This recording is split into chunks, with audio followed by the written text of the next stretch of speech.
기도하겠습니다.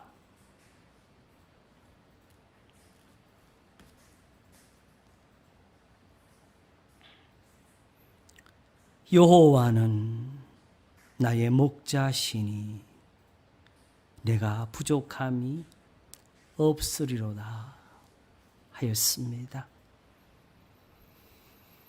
진실로 나의 평생에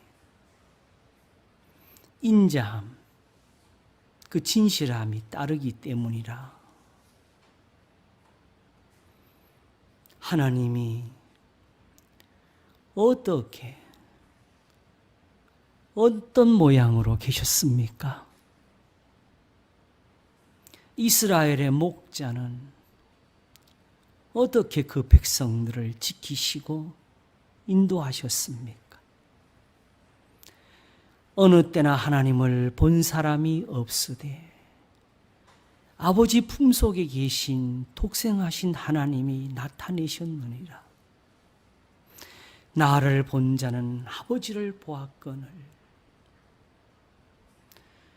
우리 예수님을 보면서 하나님이 저렇게 계셨구나. 하나님이 그때에도 저렇게 백성들을 지키시고 인도하셨구나.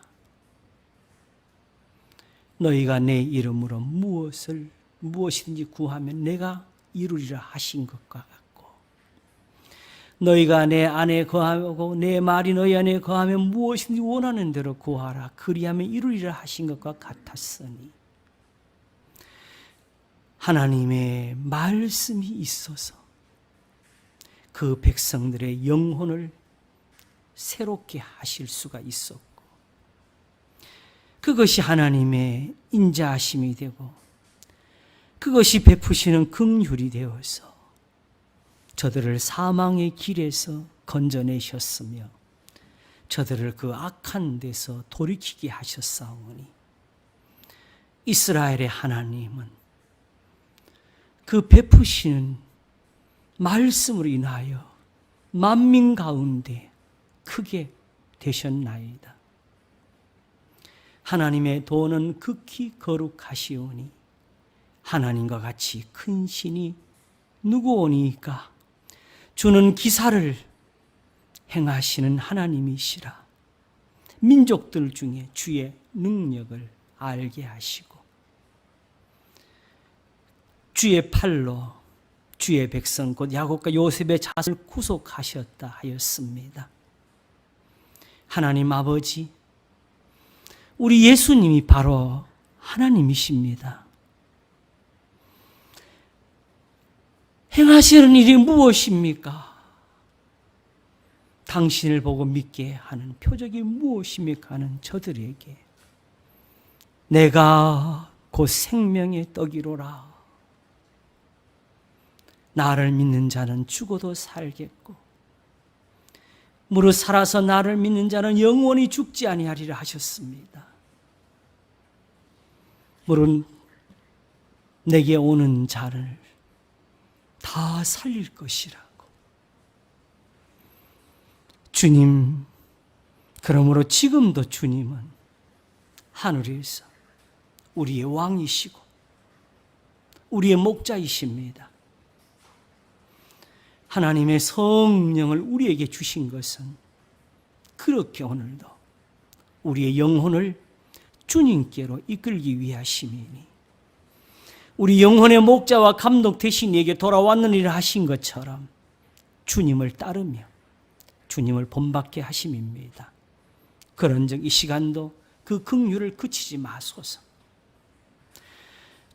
하나님의 인자하신 것, 하나님의 그 진리, 그것을 가지고 우리를 항상 보호하시기를 바라고 원합니다.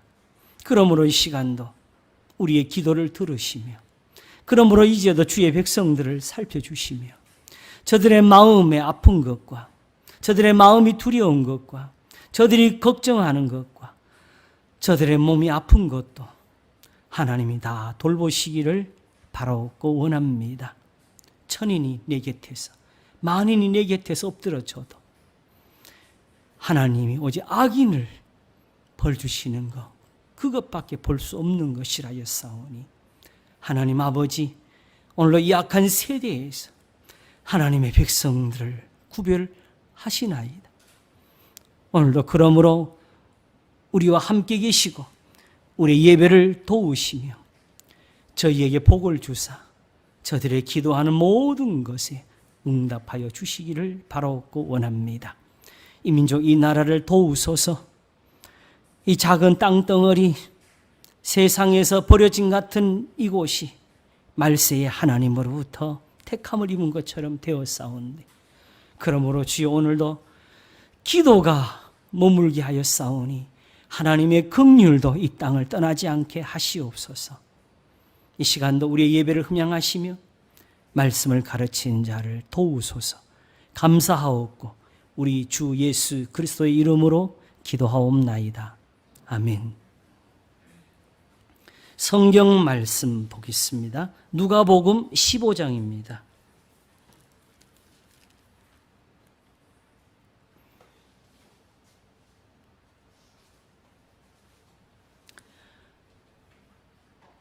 제 봉독하겠습니다. 누가복음 15장 1절에서 7절까지 봉독하겠습니다. 모든 세리와 죄인들이 말씀을 들으러 가까이 나아오니 바리새인과 서기관들이 원망하여 가로되 이 사람이 죄인을 영접하고 음식을 같이 먹는다 하더라.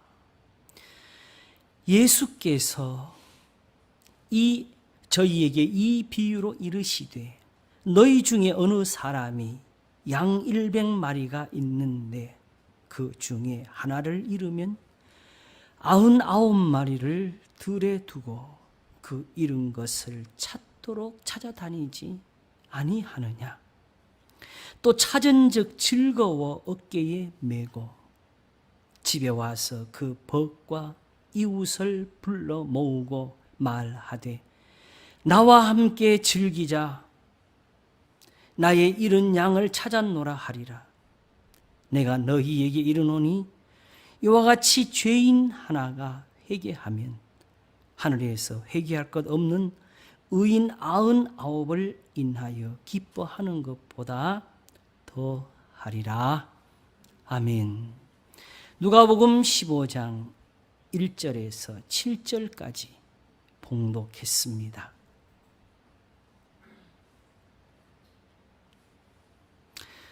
나는 이렇게 설교한다. 오늘 제목입니다. 이 설교를 꼭 해야 되겠다 생각하면서도 많이 고민하면서 결국은 하기로 했습니다. 왜 고민을 했느냐 하면은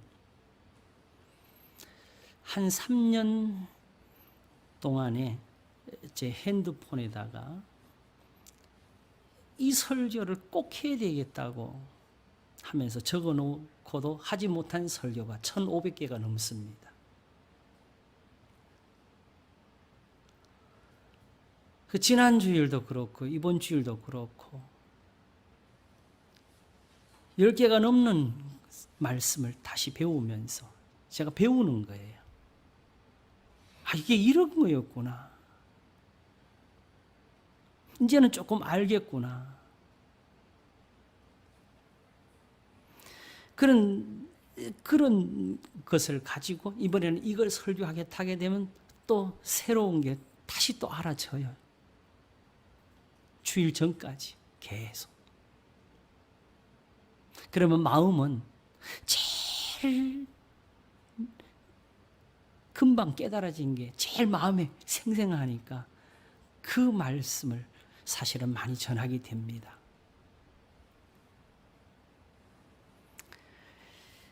그냥 성도들에게 목사가 하고 싶은 이야기가 있어서 설교를 하는 것이 아니고 이 성경 말씀의 어려운 것들이 이게 이런 것이었구나 하고 알아지는 것, 그 목사도 몰랐던 거. 이게 이 뜻이었구나. 그것이 왜 성도들에게 또 설교를 해드려야 되냐. 같이 살아야 되니까. 목사에게 소중한 거면 성도들에게도 소중한 겁니다.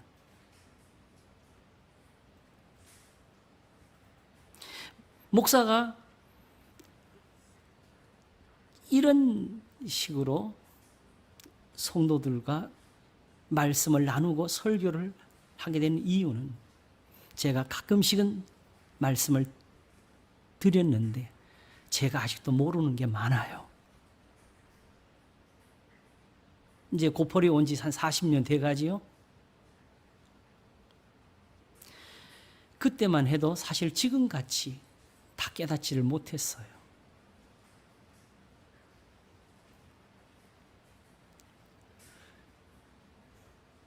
그런데 그때는 오직 한 가지는 분명했어요. 베레아 교회처럼 하자. 아무리 목사가 설교를 잘해도 성도들은 그걸 그냥 아멘하지 말고 집에 돌아가서 다시 성경을 보면서 그것이 그러한가. 믿는 거는 목사가 아니고 하나님, 예수님이다. 성경이 하나님 말씀이다.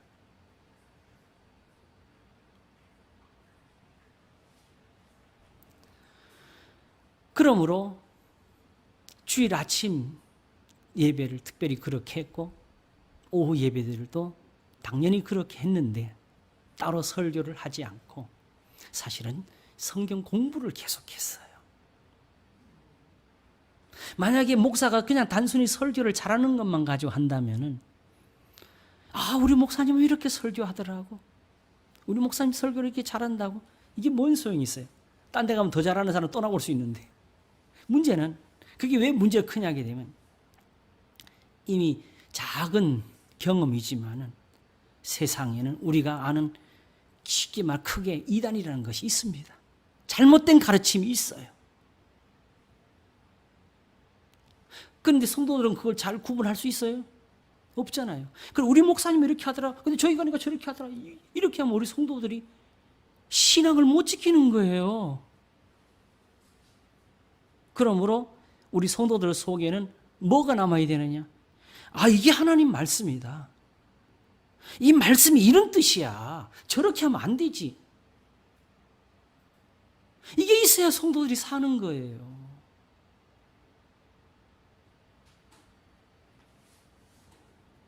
그래서 사실은 부족하지만 하나님이 주신 그 작은 지혜, 그걸로 하나님의 말씀에 깨달아지는 것을 가지고 성도들에게 이것이 있어야 우리 성도들이 산다고 생각해서 지금까지 이런 설교를 해오게 되었습니다. 그러므로 우리 교인들에게 이런 것 좀 가르쳐야 되겠다. 교인들이 목사 말을 잘 안 들어 이런 거 하나도 없어요.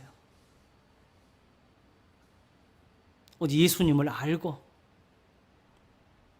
고폴이 처음 왔더니 우리 동네 제가 볼 때 완전 속에 좀 분이 났어요. 왜냐하면은 우리 교회에 이 작은 교회에 밖에서 여름 되면 수련 애들 막 와가지고 행사하는데 동네에 있는 아이들은 그런 거 한 번도 못 해봤다고.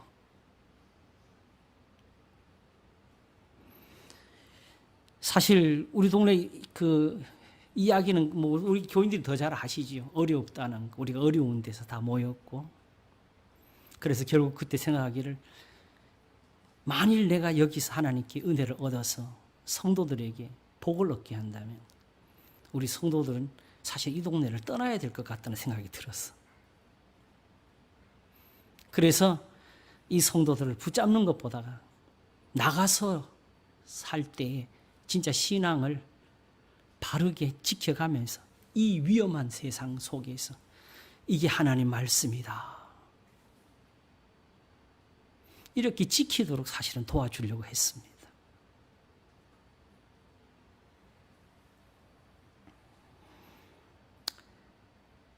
그렇게 해서 주님의 말씀을 전하게 되는데 때로는 저도 앉아가지고 내가 너무 하나님 앞에 성실지 못한 것 같아서 성경을 펼쳐놓고 글도 써보려고 애를 썼고 누가 말하는 거 연구를 하려고도 해봤는데 억지로는 안 되더라고요.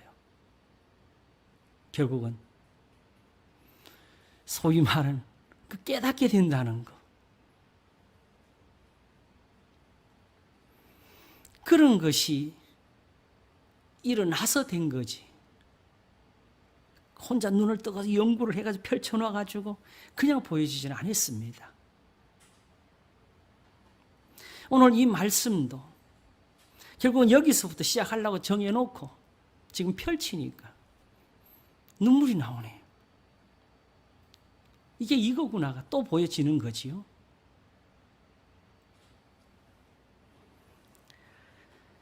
제가 이 말씀을 오늘 펼친 이유는 사실은 우리 성도들 다 아는 거고 저도 한 번은 이상은 여기서 설교를 한 건데 지금은 저의 설교를 듣는 분들이 그래도 여러분들이 더 늘었어요.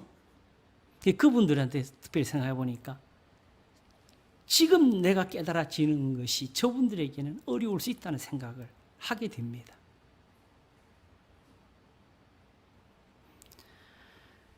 그래서 이런 설교를 하게 된 그 이유를 한 번은 이렇게 알려드리는 게 도움이 될 것 같아서 매우 염려하면서 오늘 이 설교를 하는 겁니다. 자, 우리 성도들도 우리 목사님 어떻게 설교하지? 오늘 한번 같이 살펴보시기를 바랍니다. 제가 이런 설교를 하게 된 가장 큰 배경은 그래도 그때 전도사지만은 신학교에서 배운 것이 있었어요. 신학이란 것이 무엇이냐? 신학의 원리는 성경밖에 없다는 걸 가르쳐준 교수님이 계셨어요. 그리고 그걸 믿는 것밖에 없다. 이미 해놓은 어떤 신학의 가르침을 가지고 하는 것이 아니고 이미 있는 교리를 가지고 성경을 보는 것이 아니고 항상 성경에서 모든 걸 판단하고 성경에서 그걸 분별하는 거라고. 그러면서 정말 귀한 경험으로 얻은 것이 성경 해석학이라는 게 성경 해석 아시겠죠? 그냥 해석 그냥 목사가 뭐 영감 받아서 그냥 눈뜨려 보는 거 아니에요. 저도 공부를 했어요. 해석학이라는 게 있어요. 이게 오랫동안 이 세월이 흘러오면서 2000년이라는 시간을 거치다 보니까 교회에서 잘못되는 게 너무 많이 나오는 걸 우리가 경험했거든요. 그래서 우리대로 신앙을 바르게 하자고 특별히 목사 되는 사람들에게 성경을 이렇게 해석하라고 가르쳐주는 학문이 있습니다. 해석학이라고. 그것도 사실은 가르치는 사람마다 달라요.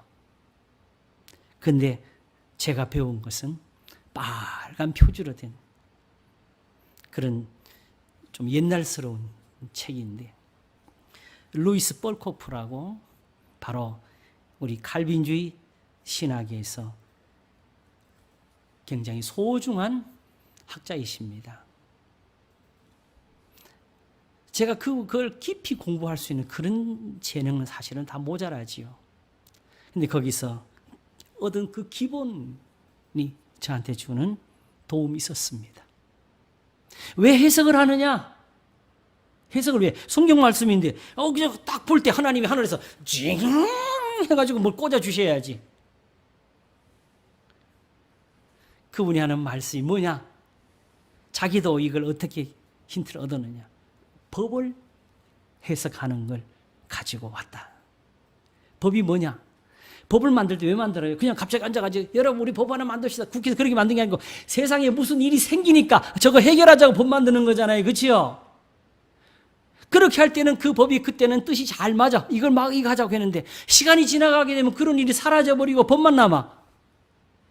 그럴 때는 그 법을 갖다가 적용시키는 사람들이 내 생각에는 이게 맞다고 이 판사는 이렇게 해석하고 저 판사는 저렇게 해석하고 그래서 나중에는 억울한 사람도 나와요. 이 시대가 그래요. 사실은 법이라는 게. 그래서 원래 법을 만들었을 때 무슨 목적으로 만들었느냐? 그 해석을 하는 원리를 자기가 가져왔다고. 그래서 그 중에 첫째로 내어준 것이 뭐냐면 문법적인 해석이라는 것입니다. 문법적이 무엇이냐? 자, 오늘도 보게 되면은 예수께서 저희라는 말도 쓰시지요? 그치요? 그리고 모든 세리와 죄인들이라는 말씀도 쓰시지요? 너희 중에, 저희 중에.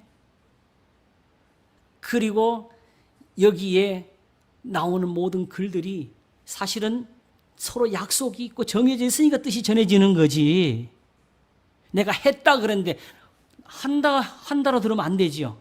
할 것이다 그랬는데 벌써 했네 그러면 안 되지요. 그렇죠? 그리고 그랬는데 그러나 이렇게 들으면 돼야 안 돼요. 안 되지요.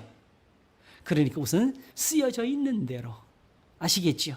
신학자들, 어떤 전문적인 신학자들이 보게 되면 한글 성경이라 그러는데 한글 성경도 일단 한글에 있는 대로 정확히 봐야 돼요.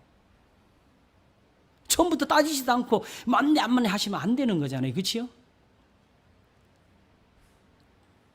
그래서 혹 남의 말을 들을 때도 그 사람이 말한 대로 일단 잘 들으셔야 되지, 내가 전에 들은 걸 내가 마음속으로 탁 풀어 이 사람이 이렇게 했잖아 이렇게 하면 안 되는 거예요. 그래서 혹시라도 남의 말을 들었을 때 다시 한번 물어보는 것도 지혜입니다. 그러므로 그렇게 해서 일단은 우리가 아는 대로 이 문법이라는 거, 사실 뭐 우리 성도들이 지금 대학교 가고 고등학교 가서 문법 배우고 계세요. 그냥 우리가 알고 있는, 우리가 말을 쓸 줄 알면 사실은 거의 아는 거지요. 다만 그걸 성경도 그렇게 보라는 겁니다. 근데 가장 중요한 것이 하나가 나오는데 그 다음에 뭐냐? 그렇게 했을 때에 나가 나왔고 너가 나왔을 때에 그걸 다 나한테 갖다 붙이면 안 되지요. 오늘 한번 따져볼까요? 자, 1절 먼저 한번 보겠습니다. 1절 한번 읽어보실까요? 같이 시작. 모든 세리와 죄인들이 말씀을 들으러 가까이 나아오니. 바리새인, 누가 왔어요?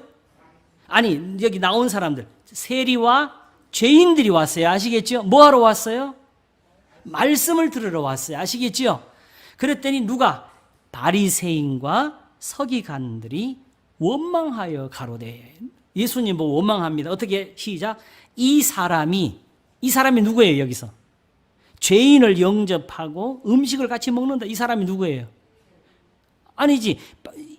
세리와 죄인들이 말씀을 들으러 누구한테 왔어요? 예수님께 왔지요. 그랬더니 누구를 가리켜? 이 사람이 죄인을 영접한다. 누구예요? 그럼 이 사람이 예수님이지요. 아시겠죠? 이걸 따져야 되는 거예요. 아시겠죠? 이때에 실제로 일어났던 일이기 때문에 이 사람은 예수님이다. 요걸 우리가 따질 수 있어야 되죠. 할 수 있죠. 네. 그렇게 좀 보시라는 거죠. 그 다음에 또 뭐 하냐게 되면은 이 사람이 죄인을 영접하고 음식을 같이 먹는다더라 했더니 3절에 예수께서 저희에게 이 비유로 이르시되. 그래. 저희가 여기서 누가 되죠? 누구한테 하셨을까요? 바리새인들. 지금 예수님을 원망하는 사람들. 아시겠죠? 죄인들을 영접하고 음식을 같이 먹는 예수님. 예수님이 지금 좋은 일 하신 거예요? 나쁜 일 하신 거예요? 좋은 일 하신 거잖아요. 그렇죠? 근데 이걸 보고 원망을, 왜 예수님이 왜 저 죄인들하고 같이 먹느냐고.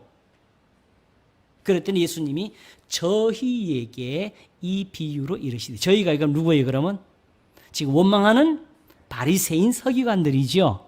그렇지요? 네. 이걸 따지시라는 거죠. 그 다음에 또 뭐가 나오느냐? 그러면 얘 말씀합니다. 너희 중에 어느 사람이, 그랬죠, 그지요? 양이 100마리가 있는데, 그럼 이 너희는 누구예요? 바리새인들, 또 바리새인들이 되지요? 이걸 따지라는 거예요. 실제로 저희는 사전에 가게 되면은 여러 사람, 그치요? 너라는 사람, 상대방이 여럿일 때 너희를 쓰고, 그치요? 예. 그리고 그 상대방이 아닌 다른 사람들 때 저희라 그러는 거지요. 우리가 볼 때는 저이고 예수님 볼 때는 너희지요. 뭔 말인지 아시겠죠? 예. 이런 것이 있는데 이걸 안 따지고 너희라 그래도 이건 내 말씀이다. 저희라 그래도 내 말씀. 이망이 이렇게 해버린단 말이에요. 그러면 원래 성경이 쓰여진 대로 뜻이 와야 하나요? 안 오는 거지요. 그래서 띄어서 갖다 붙이면 안 돼요. 이렇게 실제로 그 말씀을 할 때 당시에 이 말이 무엇을 가리켰는가? 요걸 따지는 것을 뭐라고 말하느냐? 한번 따라 하시겠습니다. 역사적인 해석. 실제로 이 말이 어떻게 쓰였냐죠. 아시겠죠? 자, 우리가 말하기를 전봇대 아시죠? 전봇대가 뭐지요? 전기 가는 거지요. 근데 우리끼리 말하기를 사람 키 큰 거 보고 저건 전봇대야 그러면 그거는 사람이 키 크다는 소리지 그 사람이 전봇대란 말은 아니잖아요. 그렇죠? 이런 걸 가지고 뭐라 그래? 역사적인 해석. 그리고 성경은 그냥 아무런 생각도 없고 실제로 일어난 것도 아닌데 누가 그냥 글을 써놓은 책이 아니고 실제로 있었던 일입니다. 아시겠습니까? 그러니까 이게 우리가 아는 말로 그냥 바로 풀면 돼요, 안 돼요? 안 됩니다. 그러므로 사실은 우리끼리 말을 하실 때도 아시겠죠? 상대방이 말을 할 때도 혹은 누가 말을 전해줄 때도 그냥 들은 대로만 하지 마세요. 왜 그런 말을 했을까를 따져보셔야 돼. 내가 할 때 저 사람이 그런 사람 아닌데 그러면 그런 사람 아니면 그런 사람이 그런 말을 했을 때는 그런 사람이 아니면 거기 또 이유가 있는 거거든요. 그냥 네가 왜 그런 말 하니 이런 식으로 하지 마세요. 조금 더 그 사람을 내가 아는 대로 아마 이래서 이런 말을 했겠지 할 수도 있는 거거든요. 이런 걸 뭐라 그래요? 따라하시겠습니다. 역사적인 해석이라고. 요거는 어떻게 찾느냐? 어떻게 찾았어요? 어디서 누가 역사가가 와가지고 여러분 내가 그때 이런 자료를 찾아보고 연구해봤더니 그때 요렇게 이렇게 한 겁니까? 아니면 지금 요 글 속에서 나왔어요? 글 속에서 나왔잖아. 이런 걸 뭐라 그러냐면 따라합시다. 문맥, 글의 흐름이라 이렇게 글 속에 있는 대로 따라가면 그게 보인다는 거지요. 거기서 다 찾아야 돼. 그래가지고 이제 무슨 말씀을 하셨느냐? 어떤 사람이 근데 누구예요? 너희 중 바리새인들이 양이 100마리가 있는데 그 중에 한 마리를 잃어버리면 99마리를 들에 두고 그 잃은 것을 찾도록 찾아다니지 않겠느냐. 누가 그렇게 한다고? 바리새인들이. 자, 여러분 그냥 예수님이 옛날 이야기 하신 것이 아니고 바리새인들 당신들이 그렇게 하지 않냐고 했잖아요. 그지요? 그러면 그 듣는 사람들이 들으면서 웃기네. 이렇게 하면 돼야 안 돼요? 안 되지요. 그 사람들이 그렇게 할 말을 예수님이 쓰시면 예수님 말씀을 제대로 못 하신 거 되는 겁니다. 아시겠죠? 이 말을 했을 때 그들이 할 말이 없네. 이런 걸 말씀하셔야 되는 거거든요. 그러면 여기서 이제 누가 질문을 해요. 목사님, 그러면 바리새인들이 양을 찾습니까? 이렇게 물어요, 저한테. 아시겠죠? 예. 자, 바리새인 같은 사람들이 지금 죄인들을 영접하고 음식을 먹는다고 원망하는 우리가 볼 때는 악한 사람들이 예수님을 원망하는 사람들이 이 양을 잃어버리면 찾을까요? 찾을까요? 안 찾을까요? 왜 찾지요? 네, 쉽게 말하면 돈이니까. 제가 이거는 코폴이 와서 경험해가지고 항상 쓰는데 제가 요즘 뭐 이거는 올라갔다 내려갔다 거니까 또 일정하지 않지만 제가 처음 왔을 때 이 동네에 양 기르는 분이 한 분 있어요. 양 많지도 않은데 그때 그 양 가격이 얼마인가 하는데 그때 당시에 한 50만 원 정도 된다 그러더라고. 그래 누구한테 가든지 이 말을 해주면 찾아야 안 찾아 그러면 나도 찾지요 그러거든요.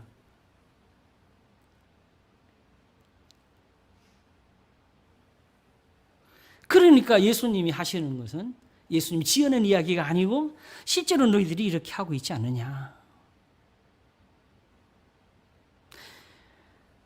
자, 이렇게 되니까 한 가지 굉장히 중요한 게 나왔어요. 보통 우리가 양 하게 되면 목자를 생각하게 되지요. 그렇죠? 그러면 그 목자와 양이 나오면 항상 우리는 뭘 생각하느냐? 목자는 예수님, 양은 우리라고 생각하잖아요. 그죠? 근데 이렇게 딱 벌써 오니까 여기 양이 우리가 아니지요. 지금 여기에 있는 누구예요? 말씀을 들으러 나오는 이 죄인들이 되는 것이고, 여기에 목자들은 사실상 누구를 가리키냐면 지금 바리새인들을 가리킨 거예요. 실제로 그들의 양을 가리킨 건데 그걸 비유하신 거지요. 너희들은 양을 찾지 않느냐는 거지, 그지요? 찾는다는 거지요. 그러니까 이걸 가지고 그냥 우리가 아는 대로 예수님 가르치고 우리가 양이다 이렇게 말하면 돼야 안 돼요? 안 되는 거지요. 여기서는 단지 지금 예수님을 원망하는 사람들에게 너네들이 하는 일을 좀 보라고 하신 겁니다. 자, 그러면 여기서 뭐가 나올 수 있을까요?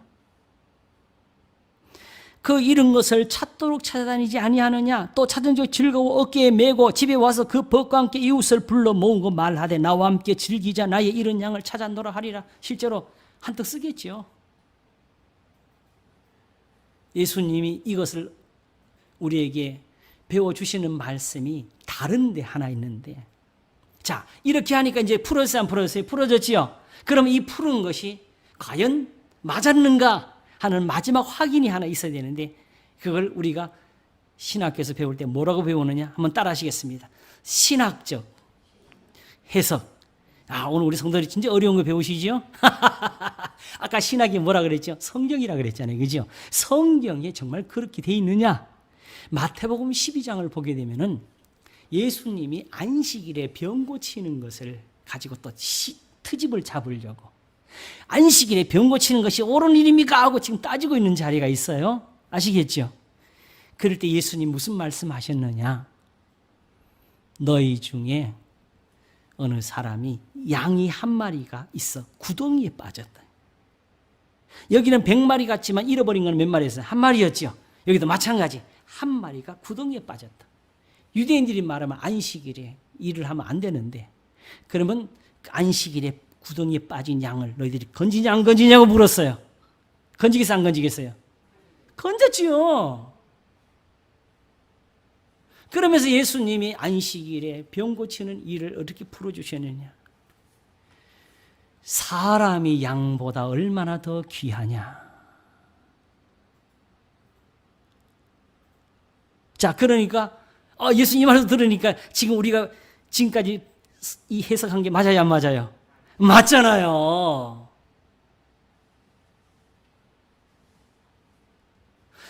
간단히 말해서 이 세 가지를 꼭 하셔야 돼요. 어디서든지. 우리 성도들은 이렇게 해도 어려우시겠죠. 그죠? 목사가 이렇게 하고 있다고. 오늘은 좀, 우리 목사님이 이렇게 우리한테 설교해 주시는구나.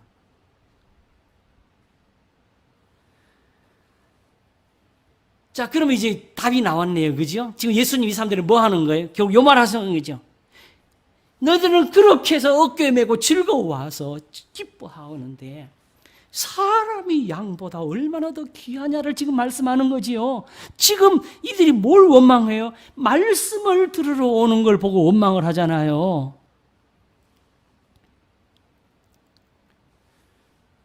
그러니 지금 예수님이 이 말씀 속에는 그 원망하는 그 사람들을 보시고 너희들은 정말 악하다.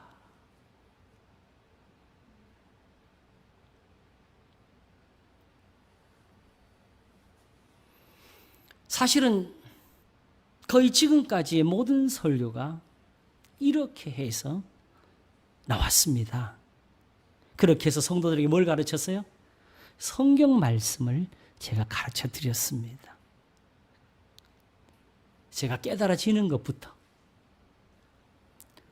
그동안에 요한복음 설교하려고 몇 번을 노력했는데 가다가 막히면 제가 멈췄어요.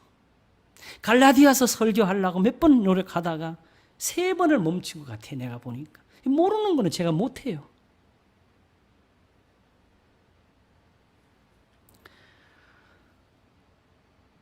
그런데 이제 하나님이 조금 가르쳐 주셔서 이제는 오히려 전에 했던 설교 중에서 여기를 조금 더 해야 되겠다는 부분들이 나오게 되고, 그래서 했던 설교 같은 것을 또 하게 또 됩니다. 자, 그런데 이제 하나 더. 이제 와서는 여기 하나를 더 하게 됐어요. 바로 요즘 제가 무슨 설교를 했지요? 이게 왜 여기에 나올까? 지난번 요한일서 5장 21절 가지고 형제들아 내 자신을 지켜 우상에서 멀리하라. 우상이 왜 여기서 나와야 되냐는 요거. 이 말씀 마지막에 이 하나를 이제 더 알게 됐어요. 이 말씀이 왜 여기에 나오게 됐을까? 그럼 오늘 본문은 예수님은 왜 여기서 이 말씀을 쓰셨을까? 이것까지 배우면은 사실은 이제 성경을 우리가 좀 알게 된 그런 자리에 들게 된 겁니다. 자, 예수님이 왜 이 말씀을 하셨을까요? 내가 너희에게 이르노니 이와 같이 죄인 하나가 회개하면 하늘에서는 회개할 것 없는 의인 99을 인하여 기뻐하는 것보다 더하리라. 이 말씀을 결국 하시기 위해서 하신 거지요. 여러분, 양을 잃어버렸잖아요. 그렇죠? 요즘 참 물난리 때문에 사방에서 집들이 잠기기도 하고 사람들이 다치기도 하고 또 저 댐에서는 그 경찰관들이 그거 가서 그냥 빠져가지고 7명인가가 실종이 되고 죽고 했지요. 근데 그걸 찾는데 지금 벌써 거의 한 열흘이나 되나요?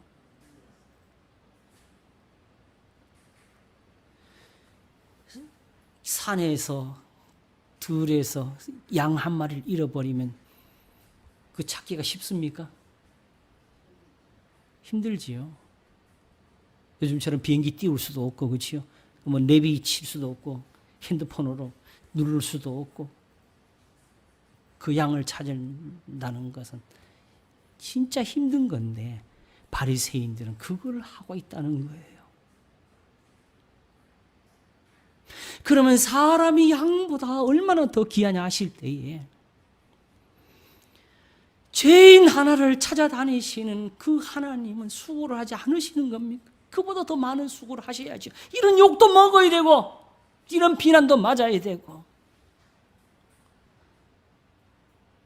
주님은 어떤 수고를 하셨지요?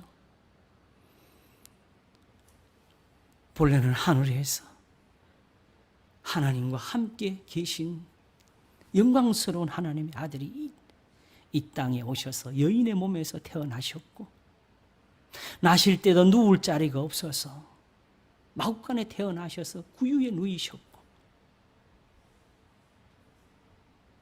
여러분, 세상에서 하나님이 음식을 잡수신다 그러면 그 이해 가시겠어요? 우리 예수님은 저절 빠졌습니다. 목수일을 하셨습니다.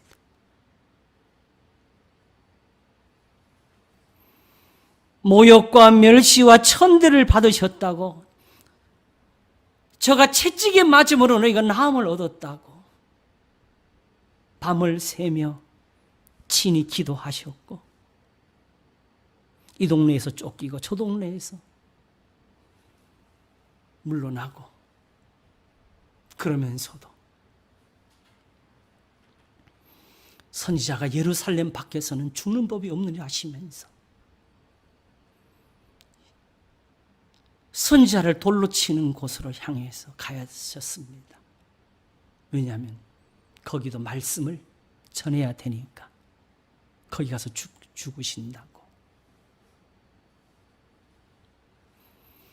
그리고 그 십자가를 앞에 놓고 마지막 제자들과 만찬을 나누시면서 주님은 자기의 죽으심보다 제자들이 걱정돼서 대야에 물을 떠다가 발을 씻겨 주셨고, 그리고 난 후에 사랑하는 제자 세 사람과 더불어 겟세마네 동산으로 가셔서 땀이 땅에 떨어지는 빗방울처럼 쏟아지도록 하나님께 부르짖었습니다. 아버지여 할만하시거든 이 잔을 내게서 옮기시옵소서. 그러나 나의 원대로 마옵시고 아버지의 원대로 되기를 원합니다. 베드로는 잡으러 온 대제사장의 종의 귀를 자르는데 예수님은 그걸 만져 낫게 하시면서 이것까지 참아야 된다고. 저들은 채찍으로 때리고 저들은 마침내 끌고 가서 십자가에 못 박는데 주님은 그 고통스러운 자리에서 자기를 비웃는 모든 사람들 앞에서 한 사람을 천국으로 인도하십니다. 네가 오늘 나와 함께 낙원이 있으리라. 그리고 비웃는 모든 사람들을 위해서 기도하십니다. 아버지여 저들을 용서하여 주시옵소서. 자기들이 하는 것을 알지를 못합니다.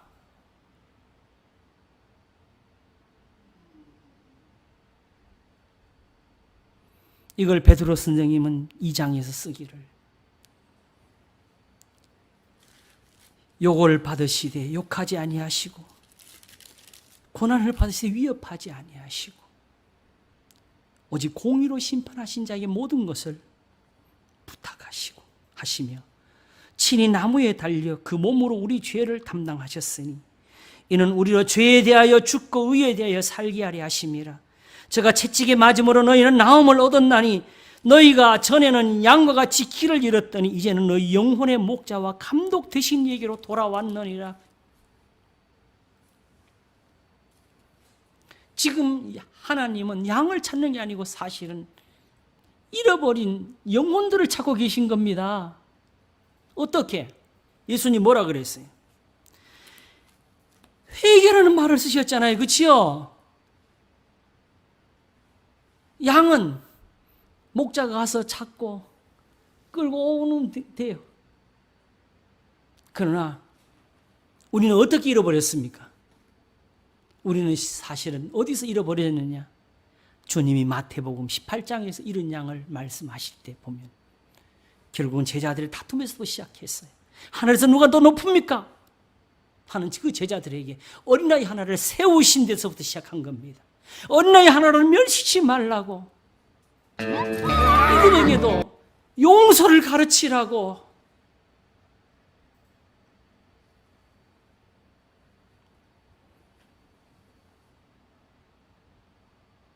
실족해 하는 일이 없을 수는 없으나 실족해 하는 그 사람은 화가 있다고 말씀을 가르치는 것을 두고서 그리고 이렇게 예수님 앞에서 누가 더 크냐고 싸우는 그 제자들을 향해서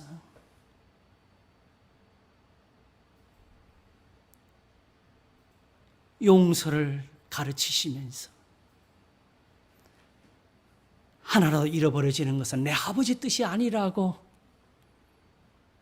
그래서 지난번에 우리가 잃은 양인가 그랬어요. 우리는 본래 잃은 양도 아닌 그냥 들판에 떠도는 양들이었고 오직 이스라엘이 거기에 들어가 있었는데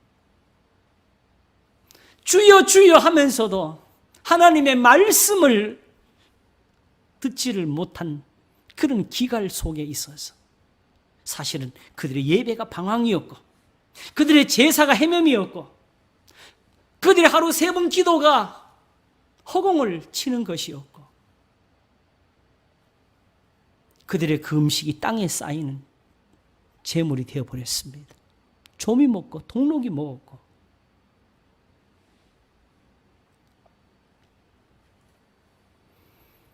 그러면 하나님이 찾으시는 건 뭐지요? 다시 그들에게 말씀을 주셔가지고 그들이 하나님 앞으로 바른 신앙으로 돌아오는 거지요. 그게 회개입니다. 주여 잘못했습니다. 아버지 하고 그냥 가슴 치고 통곡했다고 회개가 아니었어요. 모든 세리와 죄인들이 말씀을 들으러 가까이 나오니 하는 걸 두시고 내가 너에게 이르는 이와 같이 죄인 하나가 회개하면 하늘에서는 회개할 것 없는 의인 99을 인하여 기뻐하는 것보다 더하리라. 요한복음 마지막 21장에는 사랑하는 베드로에게 네가 나를 사랑하느냐? 주님 제가 사랑합니다니까. 주님 하신 말씀은 내 양을 치라고 했어요. 예수님 양 어떻게 쳐야 돼? 예수님 보니까 별로 다른 거 안 하시고 말씀만 가르쳤는데 나는 좀 어떻게 하지? 이렇게 하는 겁니까? 아니면 내 설교, 내 말을 유창하게 해서 내한테로 끌어당기라는 거예요? 아니면 예수님께로 가도록 해드라는 거예요? 예수님께로 가도록 해야 되지요. 그러려면 예수님과 똑같이 해야 되지요.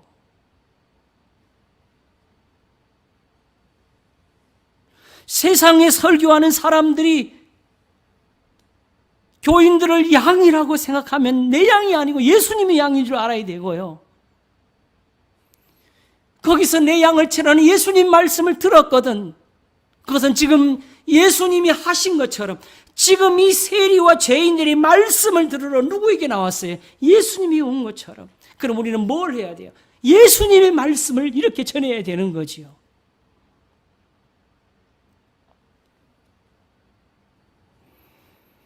우리 성도들에게 이제 한번 부탁을 드리겠습니다. 목사에게 나오셔야 되겠어요? 예수님에게로 가야 되겠어요? 그렇죠? 그런데 불구하고 사실은 지금 우리가 예수님을 눈으로 볼 수가 없는 분이잖아요. 그죠? 그러므로 지금 사실은 지금 이 목사에게 와서 이런 설교를 들으면서 예배를 드리고 있는데, 여러분 이 자리에서 꼭 예수님과 만남이 될 수 있기를 바랍니다. 목사를 위해서 기도하실 때 우리 목사님이 저렇게 하나님 말씀을 잘 전할 수 있도록 은혜를 주시라고 기도해 주시기를 바랍니다. 기도하겠습니다. 하나님 아버지 감사합니다.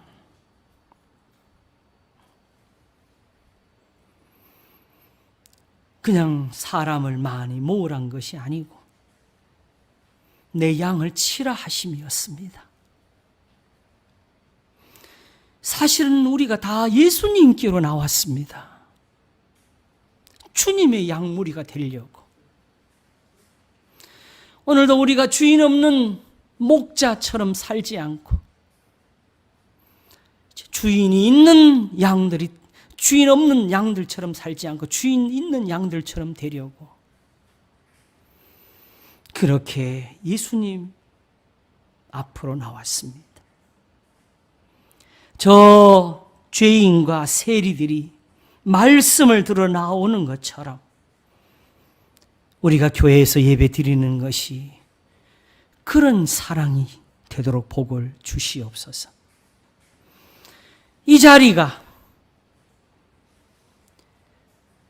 죄인 하나가 회개하면 하늘에서는 회개하듯 없는 의인 99을 인하여 기뻐하는 것보다 더하리라는 그 자리가 되도록 복을 주시옵소서. 우리가 하늘의 기쁨이 되게 하시옵소서. 우리 예수님이 항상 우리와 함께 계시고 진실로 우리의 목자이시고 우리의 감독이 되어 주시옵소서. 감사하고 우리 주 예수 그리스도 이름으로 기도하옵나이다. 아멘.